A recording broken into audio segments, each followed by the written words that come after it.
Estamos en vivo. Hola, muy buenos días a todos. Un sábado más, terminando el año prácticamente. Esperando a Margarita. Ahí está Margarita. Buenos días, Margarita. Buenos Adelante. días. Buenos días a todo México Libre. Muchísimas gracias por este esfuerzo que hacemos una vez más con Jaime Larenal, con Rafael Solano, Fausto Barajas, que también está ahí, todos los que estamos entrando. Me parece muy importante el día de hoy hacer unos anuncios con respecto a las próximas conferencias que empezarán sobre todo en enero, pero yo les voy a pedir que terminando la conferencia, que es la de Luis Espino y que están también las conferencias, el espacio de preguntas y respuestas, voy a pedir que al término pues se esperen para poder darles un mensaje de Navidad. Y pues les agradezco muchísimo que nos reunimos el día de hoy. Muchas gracias, Jaime. Muchas gracias, Rafael. Nos vemos al final de la conferencia.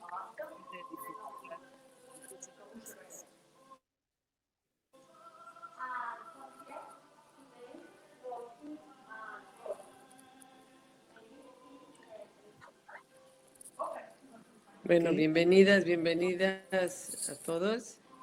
Me da mucho gusto ahorita que van entrando, pues estoy obviamente reconociendo muchísima gente, muchísimos afiliados, muchísimos ciudadanas que están pues ya en las vísperas de que nos vayan a conceder el registro. Muchísimas gracias por los saludos, buenos días a todas, buenos días a todos, especialmente los que desde el norte tienen que desmañanarse un poquito más el sábado.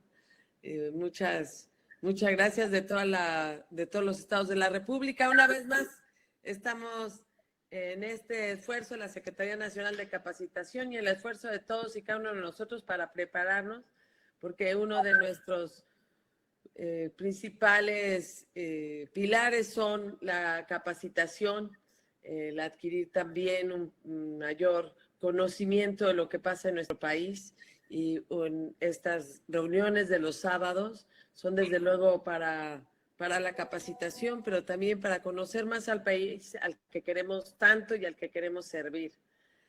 Quiero darle las gracias a cada uno de ustedes y les voy a pedir que al final de esta gran conferencia que la da además alguien a quien estimo y admiro mucho, al final de esa conferencia de Luis Espino, les voy a pedir que se queden para que podamos darles un mensaje, bueno, tanto personalmente como Fausto Barajas. Entonces, al final vamos a pedirles a todos y cada uno de ustedes que se queden, que escuchen unos minutos más porque vamos a darles algunos avisos. Muchísimas gracias a todas, muchísimas gracias a todos. Y bueno, México Libre va haciendo las cosas bien. Le pido a Jaime del Arenal que iniciemos. Muchísimas gracias. Gracias, Margarita. Bueno, pues es para mí un honor darles la bienvenida nuevamente este sábado y darle la bienvenida particularmente a nuestra moderadora, es la maestra Elisa Quijada. Ella es maestra en Administración de Negocios, tiene varios diplomados, entre otros, uno en Administración Pública y en Gestión Municipal. Ella es catedrática en las áreas de Administración, Mercadotecnia, Emprendimiento y Liderazgo. Y por lo mismo también conferencista en estos temas, particularmente en el área empresarial. Fue regidora en el Ayuntamiento de Metepec, Estado de México, entre 2016 a 2018.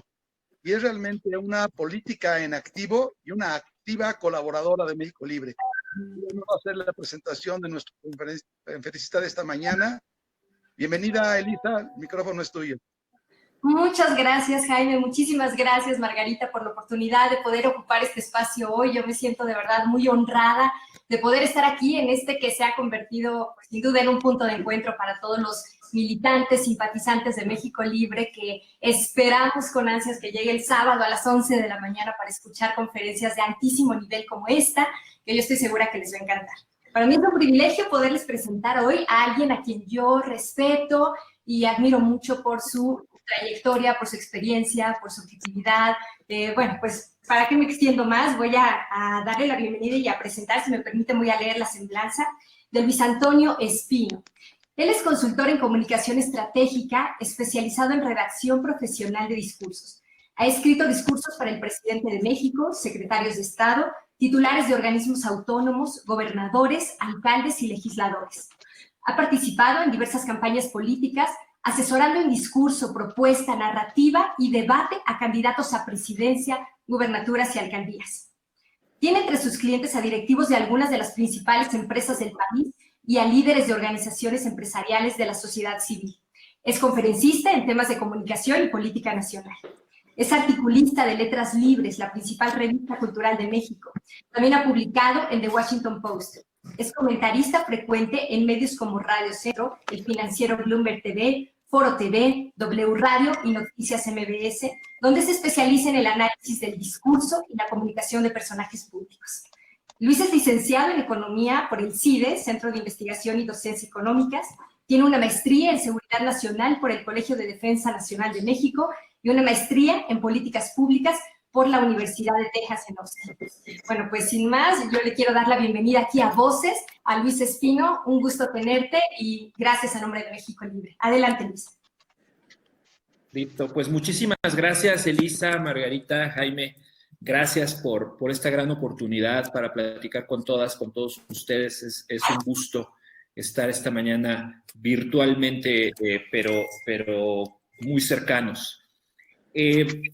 Hoy les voy a hablar de un tema que me apasiona y me apasiona tanto y he leído tanto y lo he estudiado tan a fondo los últimos años que me ha dejado con más preguntas a veces que respuestas, porque así pasa cuando uno va profundizando en un asunto, en un tema de estudio.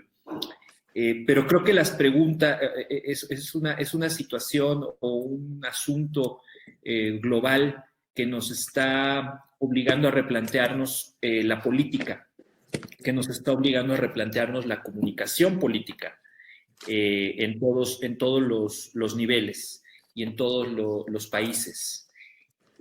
Voy a dividir la plática sobre comunicación política en la era populista en 4 secciones. La primera le llamo el ascenso de la demagogia.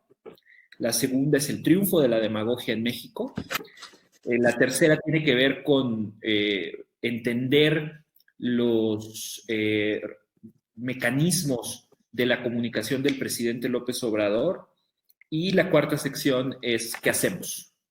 ¿Qué se puede hacer? Y sobre todo pensando en un partido político naciente como México Libre, tratar de dilucidar hacia dónde puede moverse México Libre en términos de comunicación política para alcanzar sus objetivos. Entonces empezamos con el ascenso de la demagogia. Demagogia es una de esas palabras que todo el mundo cree que sabe qué significan. Todo el mundo tiene una definición en la mente y esa definición tiene que ver con la mentira. La mayoría de la gente le preguntas, bueno, ¿qué es un demagogo? Y te va a decir, mira, es un político, se refiere de inmediato a la política, es un político que hace promesas que no puede cumplir, es un político que miente, que exagera.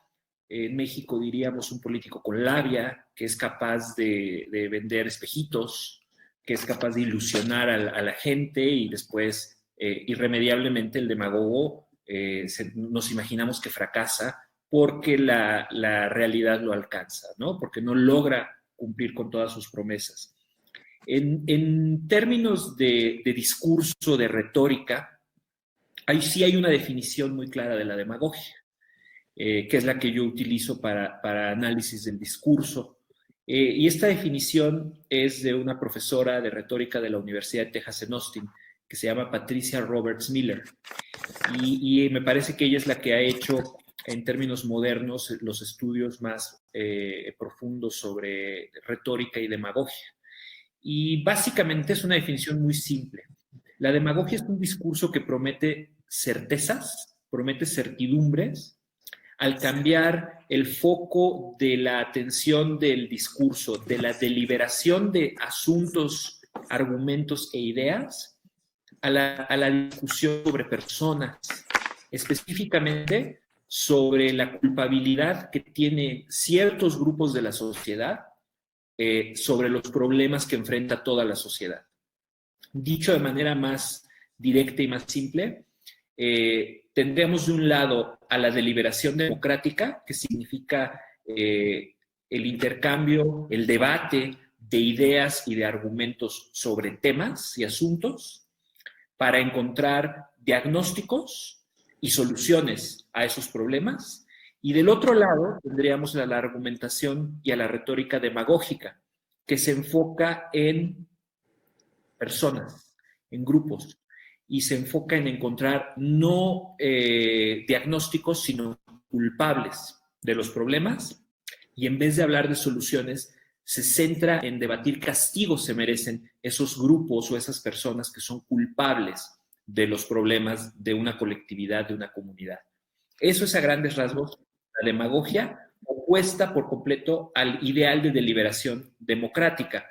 Ahora, el tema con la deliberación democrática y con la demagogia es que nunca se está completamente de un lado o del otro en una comunidad política. No ha habido nunca una sociedad democrática que de veras sí sea completamente pura en cuanto a todos los temas, atenderlos, abordarlos con deliberación democrática, y las sociedades naturalmente siempre tienen elementos demagógicos en su sistema político y social. Incluso las democracias más avanzadas tienen políticos que utilizan argumentación demagógica, y no solo políticos, y eso es algo muy importante que debemos tener en cuenta. La demagogia es una forma de argumentación que puede utilizarse en la política para obtener el poder, como lo vamos a ver, pero que en realidad se puede utilizar desde los medios de comunicación, desde el análisis político, el comentario político y desde otras posiciones de liderazgos de la sociedad. Sobre todo, quiero que pensemos en términos de el papel que juegan las élites en un país, en cualquier sociedad, para construir los espacios y las formas y las reglas en las cuales esa sociedad delibera sus asuntos.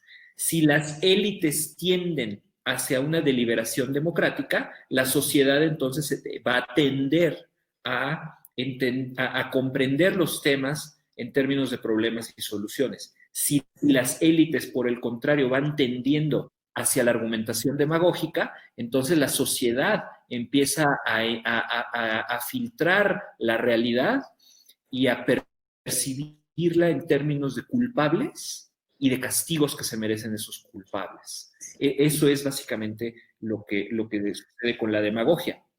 ¿Qué le pasó a las democracias modernas? Les pasó que las campañas se volvieron un campo muy fértil para la demagogia. Pensemos en la demagogia como una especie de pimienta o de condimento que de repente el platillo, entre comillas, llamado campaña política, sí requiere a lo mejor unas pistas, ¿no? O sea, sí para fines de claridad, de simplificación de los mensajes, la comunicación política en las campañas sí iba requiriendo una pizca de ese condimento llamado demagogia. Y el problema fue que cada vez le fueron poniendo más de esa pimienta en las campañas políticas, sobre todo con la llegada de los medios masivos, la televisión por cable primero en los 90 y después el Internet a finales del siglo pasado, y las redes sociales en estas décadas. El tema de la simplificación de los mensajes se fue expandiendo cada vez más y fue dominando. No fue una herramienta que se usara, o un condimento, como les digo, que se utilizara con moderación, sino que se fue volviendo la forma en la cual se entendían los asuntos políticos.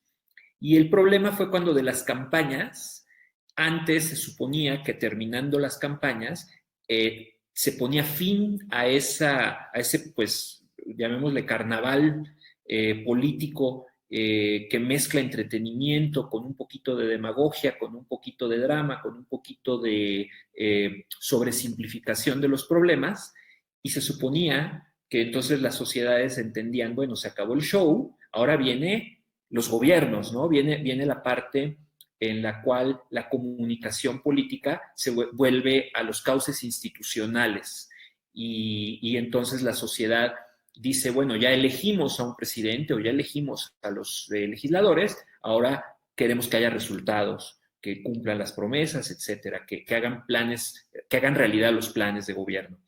Esto dejó de ocurrir y con el ascenso de la demagogia, la línea que dividía campaña de gobierno se vuelve en términos de comunicación y empezamos a tener gobiernos en campaña política permanente que empiezan a usar cada vez más este condimentito de la demagogia hasta llegar a un punto en el que ya no se podía distinguir campaña de gobierno en términos de comunicación, se borra esa línea y eso es un problema.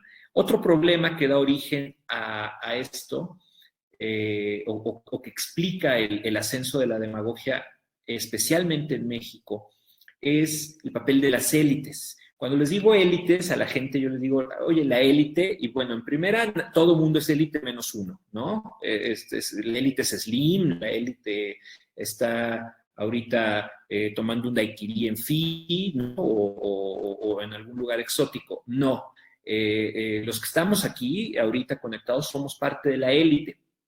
¿Por qué? Porque somos las personas más informadas y más activas en la política, ¿no? Somos los ciudadanos que tenemos más deseos y más motivación para participar en el debate público y para formar opinión, cada quien a su nivel, a nivel familiar, a nivel comunidad, a nivel trabajo, a nivel escuela, en fin. Y las élites en México, pensemos en 6 grupos, 6 tribus. La élite obviamente económica, pero también la élite política, pero también la élite cultural, la élite académica, la élite que forma opiniones en los medios de comunicación, la élite mediática, y pensemos en el papel que esos grupos fueron desempeñando y la narrativa, la historia que se fueron contando entre ellos sobre qué era la democracia, para qué servía, por qué valía la pena, por qué era mejor la democracia que lo que tuvimos 70 años en el pasado. Y yo creo que ahí lo que ocurrió fue un fracaso rotundo de estas élites, de estos grupos, no para ponerse de acuerdo y pensar igual, porque por definición, si la sociedad es diversa, las élites son diversas. Cuando uno habla del empresariado, pues uno no solamente está hablando del Consejo Mexicano de Negocios, uno también tiene que entender que el 80-90% del empresariado está repartido en todo el país y compuesto por pequeñas y medianas empresas. No se trata de que toda la élite pensara lo mismo. Se trataba simplemente de que hubiera algunas ideas valiosas, algunos valores compartidos por todos que fueran respetados. Y yo hago la analogía de la mesa, una mesa, imagínense una mesa así grande, muy grande de madera, con muchos asientos, y la promesa de la democracia es que todos tenemos un lugar en esa mesa. Y en esa mesa se deliberan, se discuten los asuntos públicos, se proponen soluciones y se intercambian ideas hay reglas para participar en esa mesa. No puedes decir mentiras, necesitas evidencia, necesitas argumentar con respeto a quien tienes enfrente en la mesa. Y esas reglas se fueron rompiendo una por una a lo largo de los años, hasta que se terminó por romper la propia mesa. Y yo digo que hubo 2 hachas con las cuales esa mesa se hizo astillas, o la hicimos astillas. Una de ellas se llama el narcisismo político, que es decir, mi opinión es la mejor y es la única que cuenta y ninguna de las otras opiniones cuenta y no me importa lo que digas, mi opinión es la única. Y la otra es la sociopatía política, que quiere decir, se vale decir lo que sea para ganar el poder, se vale hacer y decir lo que se me dé la gana con tal de llegar al poder, el fin justifica los medios y aquí no hay reglas, aquí de lo que se trata es de ganar elecciones, ganar el poder. Entonces, con el narcisismo político y con la sociopatía política, hicimos trizas esa mesa y esa mesa ahorita está rota. Y eso, por eso ustedes ven que es muy difícil, si no es que imposible, generar espacios constructivos de diálogo. Olvídense entre personas que piensan diferente. O sea, olvídense ya espacios de diálogo con votantes convencidos del López Obradorismo o como sea. Incluso con personas con las que uno comparte el 80% de los puntos de vista, ese 20% de diferencia, gracias al narcisismo político, llevan a que no haya puentes de entendimiento ni de diálogo útiles para darle solución o imaginar soluciones a los problemas. Y eso, insisto, no lo piensen solo en la esfera política, imagínenselo en términos de cómo están constituidas las élites de formadores de opinión, líderes de opinión, gente que tiene acceso a un micrófono, a una cámara en los medios o en las redes sociales, que tienen algún liderazgo en materia de generación de percepciones. Entonces, el fracaso de las élites respecto a qué es la democracia y respecto a para qué sirve la democracia y por qué es valiosa y por qué la debemos cuidar, nos lleva al ascenso de la demagogia como forma de argumentación. Y a mí el ejemplo que me gusta dar, porque lo viví en primera fila, es el tema de la lucha contra la delincuencia, la lucha contra la inseguridad. Es un problema gravísimo, probablemente antes de la pandemia el problema más grave que tenía México ya acumulado a lo largo de 20 años, desde Ernesto Zedillo ya se había dado la alarma, la voz de alarma.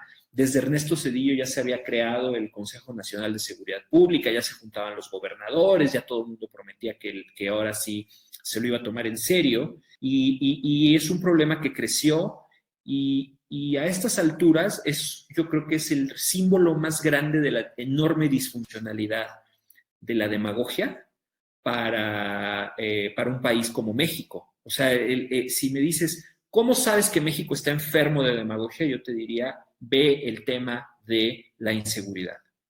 ¿Por qué? Como les dije, la demagogia es discutir culpables y castigos en vez de discutir problemas y soluciones.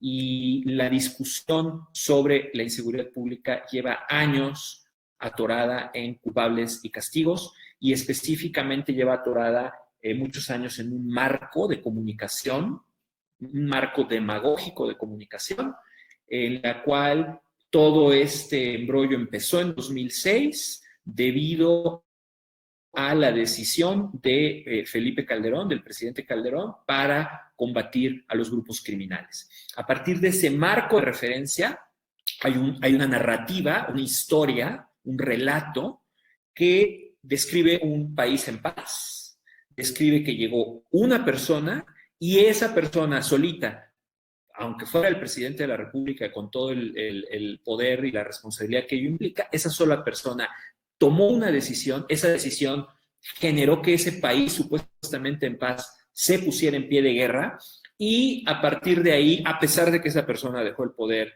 el 30 de noviembre de 2012, siguen los efectos de esa decisión y es la única explicación al tema de la inseguridad, desde los asaltos violentos en combi en la México-Texcoco hasta las grandes organizaciones criminales. Y entonces, a mí me parece un ejemplo muy, muy claro de cómo el país se conformaron las élites con esa explicación, no se preguntaron, oigan, pues ya se fue este señor del poder, siguen las matazones, llegó otro señor que prometió que iba a hacer otra cosa, no queda claro qué fue lo que hizo o dejó de hacer, pero sigue la violencia, sigue la impunidad, siguen los asaltos, siguen los delitos del fuero común, siguen los delitos del fuero federal aumentando, y luego llega un tercer presidente que dice que va a hacer todo lo contrario y la cosa se pone todavía peor. A pesar de esta evidencia abrumadora, nuestras élites no han querido preguntarse o no se han cuestionado, bueno, tal vez nuestro relato no está funcionando, tal vez esta forma que tenemos de ver la realidad no está ayudándole al país a resolver el problema, tal vez incluso lo está hundiendo más en el problema, pero es algo que ustedes vean cualquier reportaje en México, incluso de medios internacionales, y ya es hasta como una muletilla sobre México, ¿no? Ya la línea dice México, país que vive una espiral de violencia desde 2006, cuando el presidente Felipe Calderón inició la lucha contra la delincuencia, ya se volvió como un artículo de fe, un dogma que demuestra cómo nuestra sociedad está más cómoda con explicaciones demagógicas que con deliberación de problemas y soluciones. Primera lección del día: un demagogo no puede triunfar en una sociedad democrática. Un demagogo solo puede triunfar en una sociedad demagógica. Y la sociedad mexicana se volvió demagógica desde hace mucho. Se fue convirtiendo, no tuvimos un esplendor democrático. Tristemente pasamos del autoritarismo a la demagogia, porque nuestra manera de discutir los problemas nunca logramos aprender a hacerlo en el marco de la deliberación democrática, como les dije. Ahora viene la segunda parte, el triunfo de la demagogia. Pregunta: ¿cómo es posible que un señor tuviera un relato, me refiero a López Obrador, tuviera un relato demagógico, 100% demagógico, en el cual todos los problemas del país son culpa de un grupo específico de personas, con nombre y apellido, con un líder, y todo este relato que es una calca perfecta del viaje del héroe, ¿no? Que es una manera de construir relatos muy poderosa que ha trascendido a lo largo de miles de años, culturas, idiomas, y que hoy tiene, por ejemplo, en las películas de Hollywood un mercado de miles de millones de dólares, porque el viaje del héroe pues, es simplemente el relato de una persona que recibe una misión, duda de tomar esa misión, entonces se le aparece un sabio, el sabio le dice cómo por qué es su responsabilidad asumir esa misión, se lanza al viaje, empieza un viaje, el antagonista, el malo, le pone todos los obstáculos posibles, llega un momento en que va a perder, está a punto de perder y ya se va a morir, va a perder la batalla, ¿ya? Y en el momento indicado surge una ayuda milagrosa que le da un artefacto mágico que le permite al héroe vencer al villano, al antagonista, y lograr un beneficio para algún grupo, etcétera, ¿no? Eso es a grandes rasgos el viaje del héroe. Y vemos como una persona, yo no sé, yo creo que con un talento nato, que evidentemente no es producto del estudio, como López Obrador, toma ese viaje del héroe de manera muy intuitiva y lo convierte en una narrativa en la cual te dice: había una vez un país muy rico, muy próspero, en el que si tú nada más levantabas el brazo, pues bajabas un mango, y si metías la mano al agua salía un pez y ya salía ya escabechado y todo, de enorme abundancia, de enorme riqueza, pero en el cual pues la gente vivía muy pobre por culpa de un grupo rapaz, corrupto, desalmado, cruel, discriminador, llamado la mafia del poder, que tiene subyugado este país maravilloso, rico, abundante, y le niega al pueblo esa abundancia, esa mafia del poder.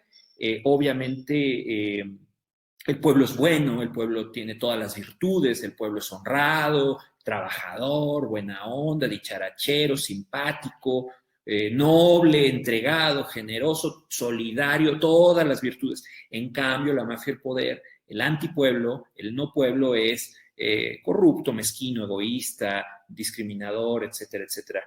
Entonces, esa élite y el pueblo están en una lucha permanente que parece que el pueblo va perdiendo hasta que llega entonces el héroe, y el héroe es el que enfrenta a la élite corrupta, pero va perdiendo, entonces en algún momento necesita que llegue una ayuda y le dé un artefacto mágico, y ese artefacto mágico es el voto.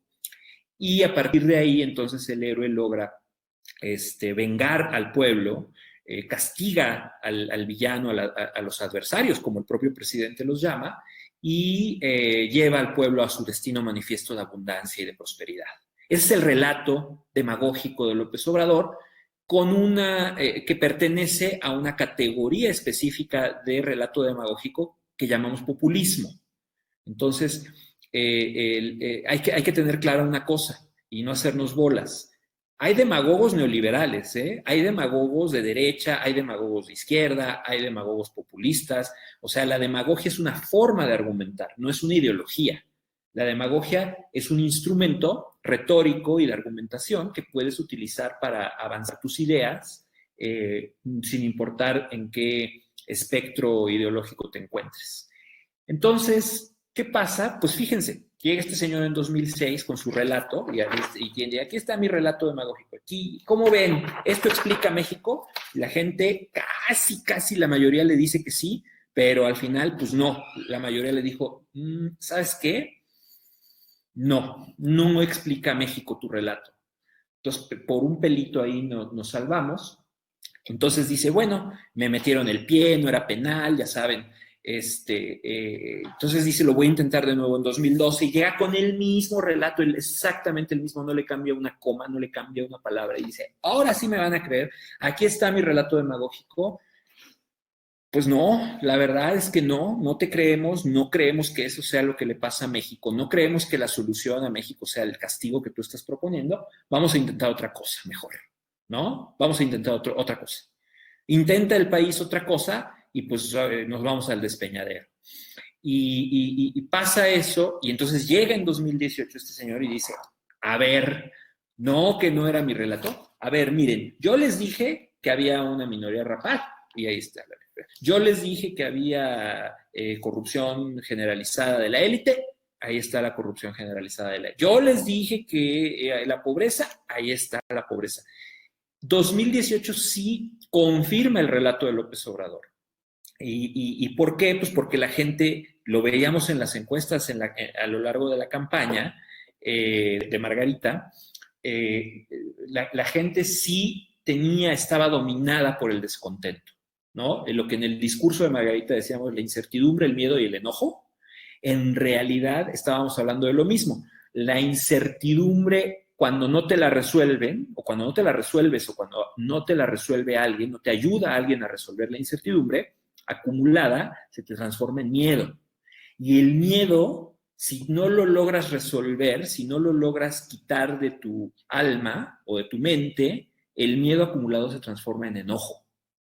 Y el enojo acumulado es resentimiento, y el resentimiento acumulado es odio. Ese es el caminito Master Yoda que postulábamos en los discursos de la campaña. Y pues claramente lo que sucedió fue que López Obrador resonó emocionalmente con ese enojo. Y subestimamos el enojo. Yo creo que eso pasó también.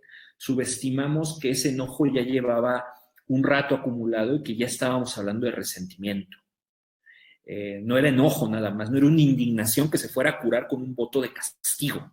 No era algo que el voto en contra del PRI fuera a desahogar por completo. Era un enojo acumulado que ya era resentimiento y en casos extremos odio. Y López Obrador resonó emocionalmente, pero como piano bien afinado a ese resentimiento, a ese enojo. Entonces, Yo ahí les diría que tenemos que entender el mecanismo por el cual este señor ha logrado obtener un control tan efectivo de las percepciones políticas en el país y de la agenda política del país. Yo lo veo por dos lados. Lo que él ofrece y lo que la gente pide. Y cómo ese equilibrio entre lo que él ofrece y lo que la gente pide es lo que le permite ser inmune a la falta de resultados. Y si no entendemos eso, vamos a seguir creyendo que exhibir sus malos resultados es suficiente para ganarle, cuando no es así. Entonces, lo que les propongo es estudiar el lado de la oferta, el lado de la demanda. A ver, ¿qué ofrece él? ¿Qué le ofrece él a la gente? Él le ofrece a la gente una cosa muy importante que es el desahogo. Como les dije, si hay enojo acumulado, resentimiento acumulado y odio, eso lo tienes que sacar. Y López Obrador es un vehículo para el desahogo que no se agotó en el voto. Si López Obrador hubiera votado la gente como votó por él, y a partir del 1 de diciembre de 2018, él hubiera empezado a hablar como todos los presidentes anteriores, de bueno, ya se acabó la campaña, ahora sí vienen los problemas del país, todos unidos, los mexicanos, como un solo equipo, vamos a darle, porque esto es muy importante y yo les pido que me apoyen y todo, es muy probable que se le hubiera llevado el tren, como se llevó el tren a los presidentes anteriores de la democracia, porque él lo que había prometido, de hecho yo creo que le hubiera ido peor, porque él lo que había prometido era castigo, desahogo permanente a un enojo muy profundo y muy acumulado. Entonces él lo que hace es unas puestas en escena que le llama conferencias de prensa, conferencias mañaneras, donde él juega un arquetipo psicológico muy poderoso de padre severo. Tuvimos 6 años un padre ausente que cumplió en el rol psicológico del padre ausente mexicano. Mujeriego, apostador, derrochador, deshonesto, dos caras, calavera, ¿no? Como diríamos coloquialmente. Papá, digo, mamá, ¿dónde está papá? Híjole, pues no sé. Oye, pues es que lo vieron con la güera paseando. No, hijo, no, ¿cómo crees? O sea, era una telenovela donde los ciudadanos quedamos como unos niños abandonados con un padre ausente con todas esas características. Entonces llega López Obrador y reivindica al padre severo. ¿Cómo es el padre severo? El padre severo es trabajador, se para a las 6 de la mañana y a las 7 ya está jalando, ¿no? Ya está chambeando. El padre severo es proveedor. Usted no se preocupe, mijo, usted no trabaje, yo le voy a traer lo que necesita, yo le voy a dar su beca, yo le voy a dar su apoyo. Abuelita, usted usted ya trabajó toda su vida, por favor, no, yo le voy a procurar. Vieja, no te preocupes que mientras yo te viva, nada te va a faltar, ¿no? Ese confort de tener a alguien que ve por ti, ¿no? Que sabes que va a ver por ti. Entonces es chambeador, es proveedor y es guardián de los valores. O sea, el papá severo sí pone orden, el papá severo sí da el manotazo en la mesa y sí le dice a los hijos, respeta a tu hermana, no le hables hacia tu madre, ya basta, abusaste mucho, deja ya de hacer eso, ¿no? Pone orden y reparte premios y castigos, ¿no? Y es severo porque es lo que se necesita. Yo creo que psicológicamente no crean que la gente votó porque prometió hacer un tren ridículo en el sureste, no crean que votó por la refinería y la soberanía energética, esas son sofisticaciones, es como decir que alguien hubiera votado por lo que prometía Naya de ingreso universal, no, esas ya son las sofisticaciones de las plataformas políticas. La gente votó porque emocionalmente dijo, este país necesita alguien que ponga orden y que sea capaz de imponer cierta moralidad después de ver que el país se desmoralizó, se cayó en los excesos, en la corrupción y en todo lo que ya conocemos. Las otras dos patitas del discurso López Obradorista, la primera el desahogo, la segunda la división, obviamente, pues demagogia es división, ellos contra nosotros, ellos son malos, ellos son lo peor, ellos son corruptos, nosotros somos buenos, somos honestos, y la distracción, que es esta capacidad que él tiene para decirte como un mago, mira, no tengo nada en la mano derecha, ya viste la mano derecha, mira, no tengo nada en la manga, vieron todo, y por acá él en realidad está haciendo lo que él quiere hacer, que es, y nos lo ha dicho, y parece que no entendemos, y parece que nos cuesta un poco de trabajo entenderlo, pero él nos lo ha dicho, ha sido muy transparente, cambiar el régimen político de México. Y eso, pues, es una amenaza, yo no les diría promesa, una amenaza bastante grande, bastante fuerte, porque el régimen político es democrático, entre varias cosas, laico, republicano, con división de poderes, etcétera, pero él nos lo ha dicho desde el principio, voy a cambiar el régimen político, este régimen no me gusta, y lo voy a cambiar. Ahora, el lado de la demanda, lo que a ustedes más les debe importar como partido político. ¿Por qué la gente se lo compra? ¿Por qué la gente le cree? ¿Qué es lo que la gente espera, quiere y necesita que él, con el desahogo, la división y la distracción, les brinda? La gente hoy, y esto ahí, saquen un lapicito, por favor, como maestro Ciruela de telesecundaria, ahora que todas las clases son por tele. Simplicidad, 1, inmediatez, 2, transparencia, 3. Esas son las 3 cosas que la gente pide. La gente está acostumbrada ya, primero, simplicidad. La gente está acostumbrada a lo simple. La gente ya no quiere oír explicaciones complejas y que fíjate que el IEPS y que fíjate que el ISR y entonces si le bajamos 2 puntos y entonces yo te puedo dar la ingreso básico universal a partir de unas reformas fiscales del 2% menos el número que pensaste. La gente ya eso en comunicación ya no le entra. ¿Por qué? Me llevaría otra hora explicarlo, pero pues básicamente se llama la atomización de la atención. Estamos viendo esta cosa, ustedes ahorita mientras yo me echo mis rollos, ustedes ya voltean a ver esta cosa unas 2 o 3 veces, por lo menos. Porque su atención está dividida y este aparato es uno de los grandes agujeros negros de atención. Entonces, como su atención está dispersa y dividida, como la de todo el mundo, ya los mensajes complejos, ya sentarme 10 minutos a leer un texto, sentarme 10 minutos a oír un discurso completo, ya es una exigencia de ancho de banda que ya no sé si estoy dispuesto a darte. Entonces, yo te voy a dar mi atención, pero tú me tienes que simplificar los asuntos. Tú me tienes que simplificar los mensajes. Si quieres mi atención, simplifícame. Y esa demanda de la gente, eso que pide la gente, esa simplicidad, él se las da, pero a manos llenas. ¿Por qué? Porque el relato demagógico es simplificador por visión. No te andes haciendo la idea de que gobernar es difícil. No es difícil. Mira, nada más hay que castigar a esos tales por cuales. Ser honestos, si el presidente es honesto, todos van a ser honestos y acabar con la corrupción. Y entonces vendrá el crecimiento, el progreso, el desarrollo, el maná del cielo y todo lo demás. Simplicidad. 2, inmediatez. Inmediatez. Los más jóvenes que me están escuchando, ¿cuántas veces me han dicho, ya tardó más de 30 segundos esta app en bajar, ya no la quiero, no sirve? O ya se me trabó la computadora y está tardando más de un minuto en responder. Vivimos en la era de la inmediatez, queremos resultados ya. Queremos las cosas ya. A las empresas les exigimos inmediatez. ¿Dónde está el Uber? ¿Dónde llegó? ¿Por qué no ha llegado mi comida? ¿Por qué no ha llegado mi Uber? ¿Dónde tengo que estar en otro lado rápido? Queremos todo inmediato, inmediato, inmediato. Y López Obrador responde a la inmediatez. Responde muy bien. No, nuevamente, pues no, esto no tiene... ¿Quieres sacar petróleo? Es un hoyo en el piso, lo ha dicho así. Es un hoyo en el suelo, mete un popote gigante y sale el petróleo. ¿No? A él responde a la inmediatez.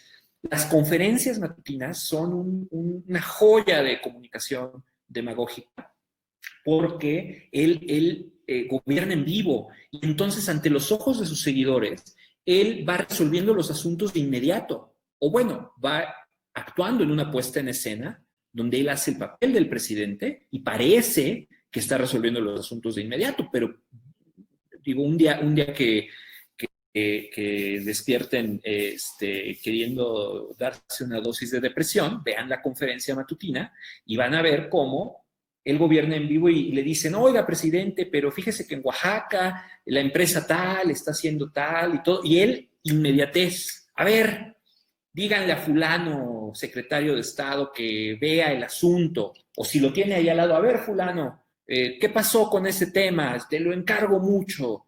Ya. Entonces él dice, yo ya resolví. Ahí está el presidente en la inmediatez. No hay intermediarios entre quien plantea el problema y el presidente. Él ahí, en ese show, en esa puesta en escena, gobierna en vivo y de inmediato da salida a los problemas. Obvio, todo esto se da ante los ojos de todos. Entonces, como la magia ocurre ante los ojos de todos, él puede decir, y soy transparente, porque me están viendo cómo estoy haciendo las cosas, y aquí no hay juntas en lo oscurito, no hay decisiones que se tomen a espaldas del pueblo, como él dice, todo se da con la transparencia.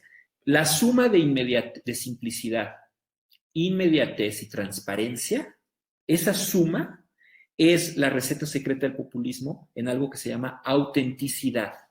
El presidente se siente auténtico. Y la autenticidad es un pacto entre el presidente y sus seguidores, que va así. Yo te acepto como eres porque tú me aceptas como soy. No es la relación interesada, fingida de la democracia, que es yo voto por ti a cambio de que tú hagas cosas por mí. Eso es transacción. ¿Quieres mi voto? Convénceme y cuando llegues al poder, págame. Esa es una relación ciudadano-gobernante transaccional, interesada. La relación que el presidente tiene con sus seguidores está hecha de otra cosa, está hecha de autenticidad. Entonces, por eso el presidente te dice, yo te acepto como eres, no te quiero cambiar, creo que eres perfecto, pueblo, creo que eres lo máximo, y tú acéptame como soy. Y en el momento en que la gente le dice, ok, te acepto como eres, es cuando te acepta las mentiras, te acepta las promesas fallidas, te acepta la falta de resultados. Yo te acepto como eres y te voy a defender de ellos, porque tú me estás defendiendo de ellos. Y el vínculo emotivo, sentimental que genera ese lazo es muy poderoso y no se rompe con estadísticas, no se rompe con caídas del PIB, no se rompe con cifras de desempleo y tristemente, y lo más triste que nos pudo haber pasado, es que nos cayera la pandemia con este presidente, porque no se rompe con 60,000 muertos ese vínculo. Ni con 100,000 se va a romper. No es que necesite pasar algo peor para que ese vínculo se rompa. Van a pasar cosas peores porque le quedan 4 años, al menos, y no se va a romper el vínculo. No al menos como lo pensamos romper, que es con evidencia, con debate de resultados y mira, y el desempleo, y entonces la gente va a estar desempleada y todo el mundo, hay una frase que usa mucho que es, ya lo va a alcanzar la realidad.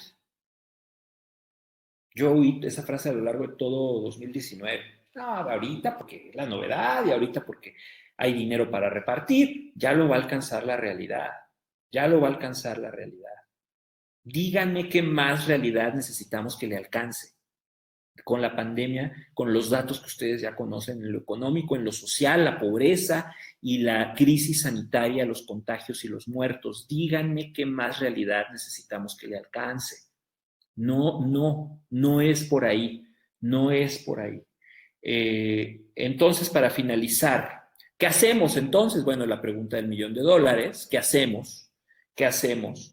Pues un partido, o sea, y ustedes concretamente, México Libre, ¿qué hacemos? Uno, pues entender que no se le va a ganar a punta de datos, a punta de evidencia. La evidencia nos puede ayudar para que los que ya creen en México Libre recuerden por qué están mal las cosas, para que esa base de creyentes que ya está activada emocionalmente contra él, recuerde por qué está luchando. Para eso sí nos sirve la evidencia, ¿no? Pero para alcanzar grandes mayorías y ir por ese 50 y tantos % que lo está apoyando, no. 2, crear nuestro propio marco de lenguaje y nuestro propio marco de interpretación del problema y de cuál es la solución al problema. Un marco que tiene que cumplir con simplicidad, inmediatez y transparencia para que la gente lo sienta auténtico.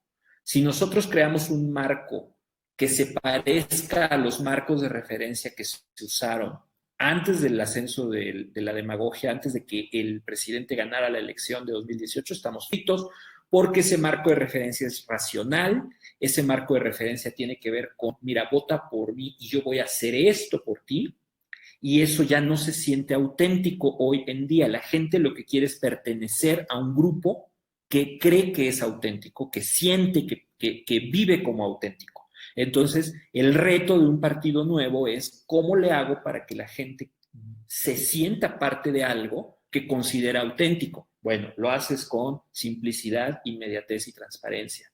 Así se hace. Y tres, y para ya acabar, elegir bien nuestras batallas, elegir bien cuál es el perfil del mexicano al que le vamos a llegar, quiénes ya están activados emocionalmente en la clave que nosotros queremos darle a la campaña del 2021 y cómo aprovechar ese fuego que ya tiene activada esa gente, cómo aprovechar eso y darle un cauce, darle un rumbo para que se transforme esa emoción en una acción que sea ir a votar. O mejor aún, ir a cuidar el voto, ir a defender la elección que se antoja y todos suponemos que va a estar plagada de intentos pues de coartar libertades. Y ya, pues yo ahora sí que con esto termino y estoy atento a las preguntas y a los comentarios, sugerencias y quejas que tengan.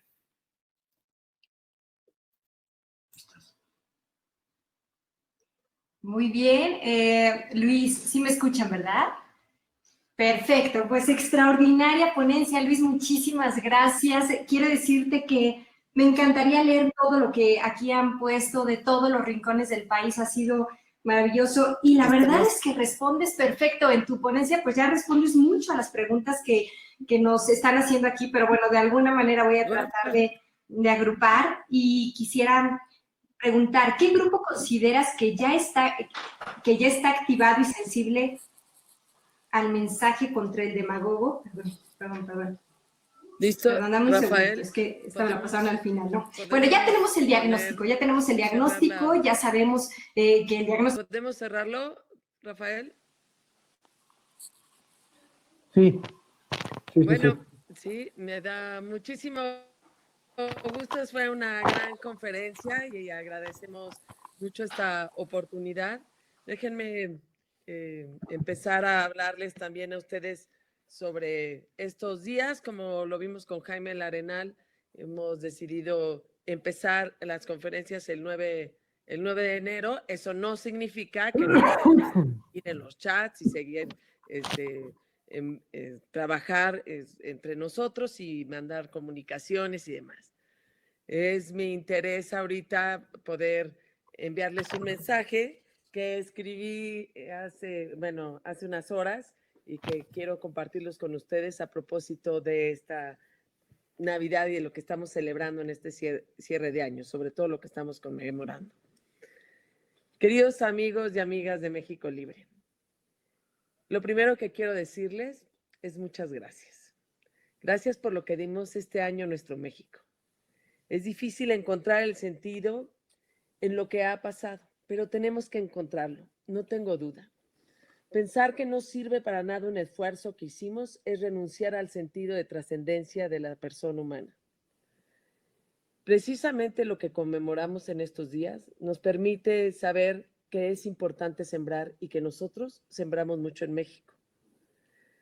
Podemos recordar, y hay que recordarlo, la alegría de cada Asamblea de México Libre, de la Asamblea Constitutiva, de lo mucho que nos unían y lo que nos une ahora, de cada momento de alegría que nos ocasionó que un ciudadano nos dijera que sí aceptaba dar su firma. Toda esta alegría que hoy recordamos debe servirnos para darnos cuenta lo mucho que somos capaces de hacer, del liderazgo que muchos descubrieron en ustedes mismos respecto a las personas que conocían o respecto de una familia en la que casi nos volvimos todos. quiero decirles que nada cambio por esos momentos de felicidad, incluso por la espera compartida. No habrá, y quiero que quede muy claro, no habrá ni partido, ni organización política, y mucho menos autoridad que pueda reconocer la dimensión de nuestro trabajo, que fue grande. Pero yo leo la historia de México, y no será la primera vez que el esfuerzo de hombres y mujeres valientes pareciera no tener frutos inmediatos.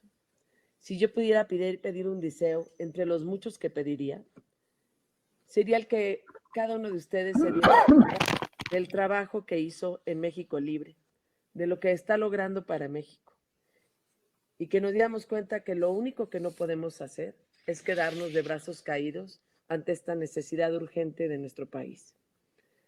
Es cierto que llegamos al día de hoy quizás un poco cansados por este año tan intenso que hemos tenido. Les pido que en estos días nos demos la mano y que nos demos cuenta en este año lo que hicimos entre todos. Porque lo que hicimos es lo que todos los mexicanos debieron haber hecho: construir la patria para reforzar los valores que fortalecen a una nación y a un país. Llegamos a esta Navidad empujados entre reclamos al INE y al Tribunal Electoral, que dicho sea de paso, yo no voy a dejar de reclamar, porque todos debemos recordar que en manos de ellos está la elección y que no pueden comportarse así.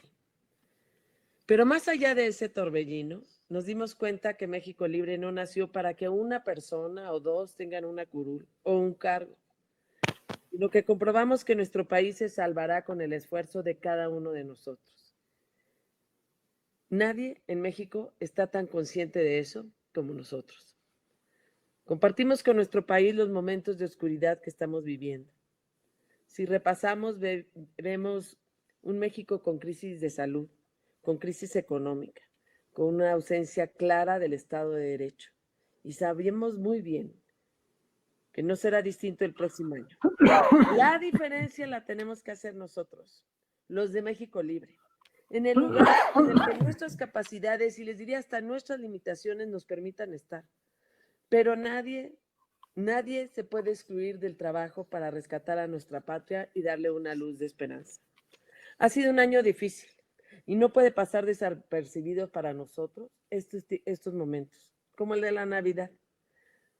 También compartimos con quienes, no celebrándola, nos unimos a los momentos familiares y de reflexión en otras expresiones religiosas, y a quienes estos días, más allá de la fe que se practique o no, serán siempre especiales por el cierre de año, por el recuento que hacemos los seres humanos.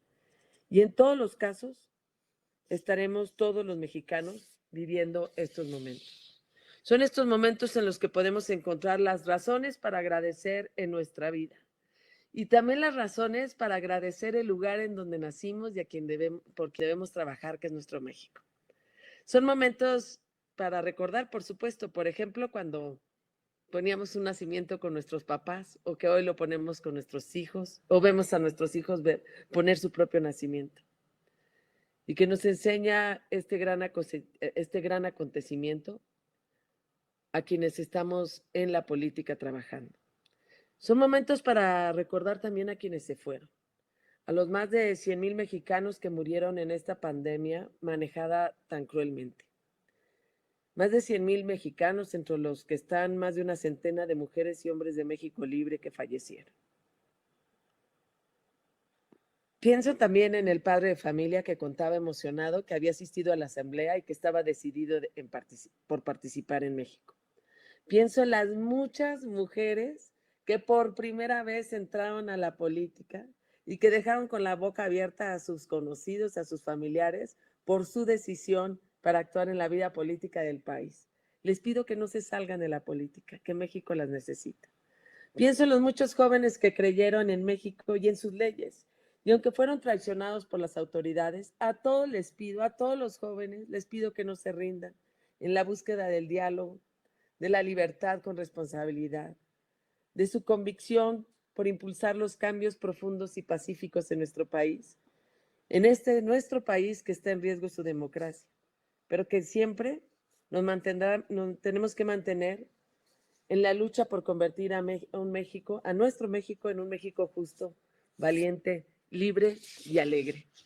Pienso en nuestra patria y dentro del todo el torbellino de intereses, de traiciones, de sentimientos, de dolores, de división, de polarización en la que estamos sometidos como país, sigo fundamentalmente pensando en que la política es el camino más eficaz para servir a los demás y amar al prójimo. Les deseo que estos días nos llenemos de razones, de sentimientos, de espíritu suficiente para que nos den valor para seguir trabajando por México, para construir nuestra patria. Feliz Navidad, felices fiestas y nos vemos el próximo año. Muchas gracias. Gracias, Jaime. Gracias, Fausto. Gracias, Rafael. Muchísimas gracias.